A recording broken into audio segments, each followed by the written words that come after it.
ప్రారంభమైన ఈ ఉద్యమం 2024 జూలైలో వర్గీకరణ మీద మాట్లాడితే సుప్రీంకోర్టు ద్వారా ఒక చరిత్రాత్మకమైన తీర్పు వెలువరించి ఈ తీర్పు ద్వారా దళిత జాతులకు సమన్వయం చేసే ఒక చక్కటి అవకాశం కల్పించినందుకు సుప్రీంకోర్టుకు ప్రత్యేకమైన ధన్యవాదాలు. వారిని ఆపి మీకు ఇస్తాను. వర్గీకరణకు సంబంధించి అన్ని రాజకీయ పార్టీలు సంఘీభావం తెలిపాయి. గతంలో ఉన్న అన్ని ప్రభుత్వాలు కూడా శాసనసభలో ఏకగ్రీవ తీర్మానం కూడా చేశాయి. తెలుగుదేశం ప్రభుత్వము, కాంగ్రెస్ ప్రభుత్వము, బీఆర్ఎస్ ప్రభుత్వము మూడు ప్రభుత్వాలు కూడా శాసనసభలో వర్గీకరణకు అనుకూలంగా ఏకగ్రీవ తీర్మానం చేసి కేంద్ర ప్రభుత్వానికి పంపించడం జరిగింది. దండోరా ఉద్యమానికి అన్ని రాజకీయ పార్టీల మద్దతు లభించింది. దండోరా ఉద్యమానికి సమాజం యొక్క మద్దతు కూడా లభించింది. అందరూ కోరుకున్న విధంగా ఈరోజు వర్గీకరణకు అనుకూలంగా సుప్రీంకోర్టు తీర్పు ఇచ్చింది. ఈ సుప్రీంకోర్టు తీర్పును అందరూ కూడా స్వాగతించాలని చెప్పి నేను మనసారా కోరుకుంటున్నాను. అధ్యక్ష, 30 సంవత్సరాలుగా ఈ ఉద్యమంతో నేను అసోసియేట్ అయి ఉన్నాను. అధికార పార్టీలో ఉన్నా, ప్రతిపక్షంలో ఉన్నా నేను దండోరా ఉద్యమంతో అసోసియేట్ అయి ఉన్నాను.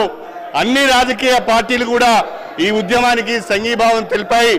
ఈ నేపథ్యంలో సుప్రీంకోర్టు తీర్పు వచ్చింది. రాష్ట్రంలో కాంగ్రెస్ ప్రభుత్వం ఏర్పడగానే గౌరవనీయులు ముఖ్యమంత్రి గారు రేవంత్ రెడ్డి గారి నాయకత్వంలో ఈ వర్గీకరణకు సంఘీభావాన్ని తెలుపుతూ సుప్రీంకోర్టులో అఫిడవిట్ వేయడం జరిగింది.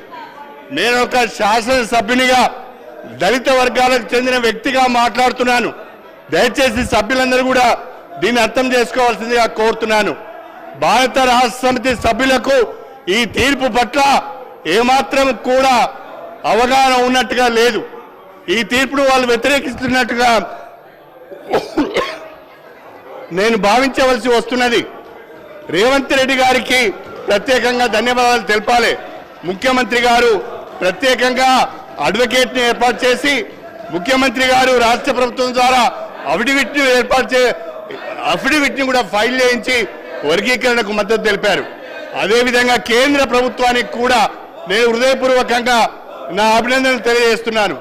కేంద్ర ప్రభుత్వం కూడా వర్గీకరణకు అనుకూలంగా సుప్రీంకోర్టులో అఫిడవిట్ ఫైల్ చేసింది. కేంద్ర రాష్ట్ర ప్రభుత్వాలకు వర్గీకరణకు అనుకూలంగా అఫిడవిట్లు ఫైల్ చేసినందుకు హృదయపూర్వకంగా దళిత జాతుల నుంచి నేను అభినందనలు తెలియజేస్తూ ఈ తీర్పును స్వాగతిస్తూ ఇవాళ ముఖ్యమంత్రి గారు ఏదైతే ప్రకటన చేశారో ఇప్పుడు ఇచ్చిన నోటిఫికేషన్లో రాబోయే నోటిఫికేషన్లో కూడా ఈ యొక్క వర్గీకరణకు సంబంధించిన తీర్పును అమలు చేస్తామని అవసరమైతే ఆర్డినెన్స్ కూడా తీసుకొస్తామని చెప్పినందుకు ప్రత్యేకంగా ముఖ్యమంత్రి శ్రీ రేవంత్ రెడ్డి గారికి ఈ జాతుల పక్షాన ధన్యవాదాలు తెలుపుకుంటూ సుప్రీంకోర్టు తీర్పును స్వాగతిస్తూ ఈ అవకాశం మీరు నాకు ఇచ్చినందుకు ధన్యవాదాలు తెలుపుకుంటూ సెలవు తీసుకుంటున్నాను. స్పీకర్ సార్, ఇది అత్యంత ప్రాధాన్యతతో కూడుకున్న అంశము. మాదిగ ఉపకులాల వర్గీకరణకు సంబంధించి సుప్రీంకోర్టు ఇచ్చిన తీర్పు చాలా గొప్పది. దీని మీద అందరూ అభిప్రాయాలు తీసుకోవాలి. నేను కూడా తమరికి విజ్ఞప్తి చేస్తున్నా, ప్రధాన ప్రతిపక్ష పార్టీకి ఈ అంశంలో మాట్లాడడానికి, వర్గీకరణపై వాళ్ళ అభిప్రాయం చెప్పడానికి వారికి అవకాశం ఇవ్వండి. అదేవిధంగా ప్రతిపక్ష నాయకుడికి చంద్రశేఖరరావు గారికి కూడా నేను విజ్ఞప్తి చేస్తున్నా, ఇంత కీలకమైన అంశం సభలో చర్చ జరుగుతున్నప్పుడు వారు స్వయంగా ఈ చర్చలో పాల్గొని వర్గీకరణను ఏ రకంగా ముందుకు తీసుకెళ్లాలి, ఇప్పటి వరకు అన్యాయానికి గురైన వర్గాలకు ఏ రకంగా న్యాయం చేయాలనో వారు సభలోకి వచ్చి సూచన చేస్తే బాగుంటుంది. ఒకవేళ వారికి ఈ అంశంపై